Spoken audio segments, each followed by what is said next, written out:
കിട്ടാ പ്രാവിന്റെ ഒക്കെ പേര് പറഞ്ഞോട്. സുത്ത കറുപ്പ് എന്ന് പറഞ്ഞാ അതെന്തോന്ന്? ജാക്കില് കറുപ്പില് വെള്ള പുള്ളി വന്ന ജാക്ക് ജീൻ അല്ല, ജാക്ക് ജീനി. ആ കൂടുതൽ മേളിൽ നിൽക്കണ പ്രാവ് എന്തോന്ന്? ആ അതിന്റെ ഗിരിയാ. എന്നിട്ട് ഈ കൂട്ടിൽ താള നിൽക്കണത്, ആ ജാക്കിന്റെ മേളിൽ നിൽക്കണത് ഇവിടെ താള. ഈ താള നോക്ക്, ഈ താള ജാക്ക് നിൽക്കണ അതിന്റെ മേളിൽ നിൽക്കണ പ്രാവ് എന്തോന്ന്?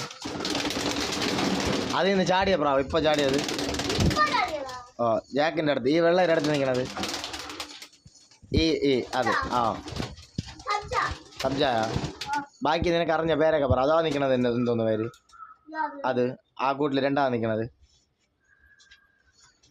അതന്നെ അതന്നെ, അതിന്റെ അപ്പുറത്ത്, വെള്ളയുടെ അപ്പുറത്ത്. ഓ മാറ്, ഇപ്പല്ലേ പറഞ്ഞത് നിനക്ക് ക്ലാവർ.